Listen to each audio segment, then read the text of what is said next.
You'll end up alone. My son isolated me from everyone.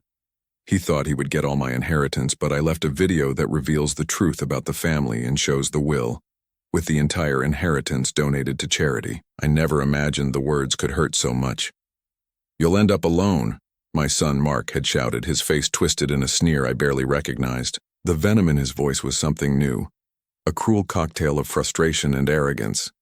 He and his wife, Clara, had spent the last 2 years isolating me from everyone I loved. First it was my friends. They're a bad influence, Dad, always talking you into crazy schemes, Mark would say, while Clara would dismiss my weekly poker games with, we just don't want you getting conned, you know how trusting you are. She was the one person who always saw through their charade, and for that she was a threat.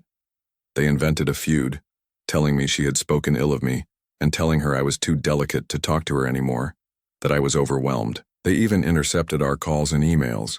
I was too old, they said, too fragile, too much of a burden. I was their project, their little old man to be taken care of. They were so condescending, so pleased with their own cleverness. My dignity had been a slow-burning fire, reduced to embers by their constant belittling control. My life had become a series of demands and veiled threats. Sign this power of attorney, Dad. It's just so we can help you with the bills. We need to talk about your estate, Dad. It's only logical that we manage everything for you. They always talked about my inheritance, as if it were a guaranteed entitlement, a reward for the monumental effort of putting up with me. Mark would often joke in that cruel, cutting way of his about the poor old man's fortune, as if I had somehow stumbled into a pot of gold rather than earned every penny through a lifetime of back-breaking work. I came from nothing. My father was a factory worker, my mother a seamstress. They taught me the value of a dollar, the importance of hard work, and the sacredness of family. I had taken those lessons and built a small but successful construction business from the ground up. I built homes, schools, and hospitals.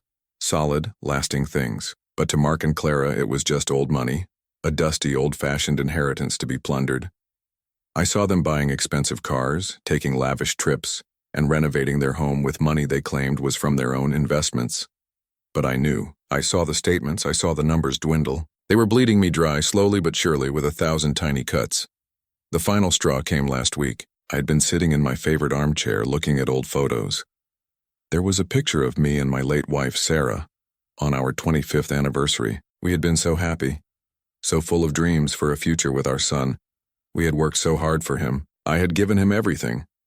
College tuition, a down payment on his first home, even a loan for his failing business that I had to personally guarantee. He had taken it all, a bottomless pit of need and entitlement. Clara walked in, her smile a brittle mask. Dad, she said, her voice dripping with artificial sweetness. We need to talk about your will. She slid a document onto my lap. It was a new will, drafted by their lawyer, a man who had never even met me. It left everything to Mark and Clara, to ensure the legacy of the family. My name was at the bottom, a dotted line waiting for a signature. It's for the best, Dad, Mark said, leaning against the doorframe. You've done so much for us. It's time we take care of you. Only greed, cold and calculating. That's when it hit me. They had stolen my life. They had stripped me of my friends, my sister, and my sense of self-worth. They had tried to turn me into a relic, a thing to be managed. But they had forgotten one thing. They had forgotten who I was. I had built an empire with my hands and my brain. I had outsmarted ruthless businessmen and navigated the treacherous waters of the financial world. I was not some naive old man. I was a lion, and they had mistaken me for a lamb. I smiled, a slow, deliberate smile that didn't reach my eyes. Of course, I said, my voice soft and raspy. Whatever you think is best. They beamed, convinced they had won. They didn't see the flicker of fire in my eyes, the dawning of a cold and patient plan. They saw only the foolish old man, a signature away from giving them everything. The weeks that followed were a silent, methodical campaign. I had always been good at two things, building and planning. My projects weren't just about steel and concrete. They were about foresight, about anticipating every possible fault line, every potential misstep. I began my final project, the most important one yet, with the same meticulous care. My first move was to reach out to my old lawyer, the one Mark and Clara had tried to sideline. I called him from a burner phone, one I'd bought cash and kept hidden in the back of an old tool chest. Arthur, I said, my voice low. It's me, we need to talk. Off the books. Arthur was a man of old-school principles, a bulldog in the courtroom who respected integrity above all. When I laid out the situation, his face hardened. "The audacity," he muttered, shaking his head. "We'll need to move fast." This one was airtight, notarized, and witnessed by two people who had no connection to the family. The main clause was simple and devastating. My entire estate, my home, my remaining savings, my investment portfolio, was to be liquidated and donated to the Eleanor Foundation, a fictional charity I had just created on paper. The will stipulated that the foundation's sole purpose was to fund scholarships for students from working-class backgrounds, mirroring the start I'd had. The details were ironclad. While Arthur was busy with the legal side, I began collecting evidence. I had been paying attention. I had installed small, discrete cameras in the common areas of the house, devices I had bought online using a prepaid debit card. I recorded Mark and Clara discussing their plans, their laughter echoing as they spoke of my senility and their future paradise. "He's just a sad old man," Mark had said once, a dismissive wave of his hand. "He won't even know what hit him." I even had a recording of Clara giving my credit card number over the phone, laughing as she said, "Don't worry, it's Dad's." I had been a builder, and now I was a detective, building a case brick by brick. They were so consumed by their victory that they didn't notice the subtle shifts. When I told them I was feeling unwell and needed to stay in my room, they celebrated the newfound freedom. They were so confident that the signed fake will was all they needed. Mark had the original, a piece of paper that gave him a sense of total control, while the real will, the one that would change everything, was hidden in a safe deposit box at a different bank, known only to me and Arthur. There were moments of doubt, flashes of memory of a younger Mark, a boy who used to sit on my lap and ask me to tell him stories about how I built things, a boy who had looked at me with pride. Those moments were a pain, sharp and visceral, but they fueled my resolve. This wasn't just about money. It was about the betrayal of a lifetime of love and sacrifice. It was about the dignity they had tried to strip from me. I spent my days filming my final piece of evidence, a video.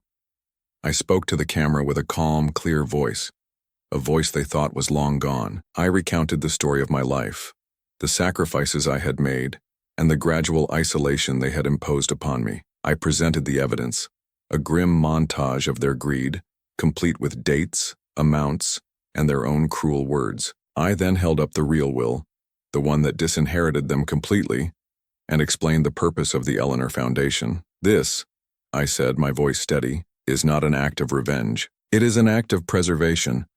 The money will go to people who know the value of hard work, not to those who only see a resource to be exploited." The video was my final testament, my voice from beyond the grave, and it was a masterpiece of poetic justice. The funeral was a quiet affair. Mark and Clara were there, of course, their faces a carefully crafted mask of grief. They had spent the last week making arrangements, all while discussing in hushed tones which of my possessions they would claim first. They had even hired a professional to appraise my antiques, a move I had foreseen and found morbidly amusing. They thought they had everything planned. They thought the funeral was the final formality before they could begin their new, opulent lives. After the eulogy, which Mark delivered with the theatrical flourish of a man who had practiced in a mirror, Arthur stood up. He held a large manila envelope. "As per the deceased's final wishes," he announced, his voice carrying through the small chapel, "I have a video message to be played for the family and all present. It is Mr. Hayes's final statement." "A video?" he whispered to Clara. "What's he talking about?" She just shrugged, a nervous laugh escaping her lips. "Probably some sentimental nonsense, an old man's goodbye." They had no idea. The screen flickered to life, and there I was, sitting in my armchair, the same one I'd been in when they had tried to force me to sign away my life. I looked healthy, strong, and clear-eyed. "Hello," I began, my voice filling the room. "If you are watching this, it means I have passed on, and I am sorry to say to my son Mark and my daughter-in-law Clara that I have a few things to clarify." Mark's jaw went slack. Clara's hand flew to her mouth. The video went on, detailing their gradual, systematic isolation of me, backed by recordings of their cruel, mocking laughter. I showed the financial records, the transactions, the money they had bled from me. The camera lingered on the documents, the dates and amounts clear for all to see. A collective gasp rippled through the room. "You called me a burden?" My video self continued, my voice steady. "You said I was a senile, pathetic old man. You told me, Mark, that I would end up alone. You couldn't be more wrong." I was never alone. I was with my dignity, my strength, and my memories. You, on the other hand, are about to be very much alone. This is my final will and testament, I said. And as you can see, every penny, every asset, every single possession I own is to be liquidated and donated to the Eleanor Foundation. I explained the foundation's purpose, a final, beautiful irony. Money they had taken from a working-class man would now go to other working-class students, not to two people who felt entitled to it. Mark leapt to his feet, a strangled cry in his throat. This is a fake. It's a lie. He pointed at the screen, his hand trembling. The will you signed. This one, however, is a legally binding document. He placed the real will on the podium.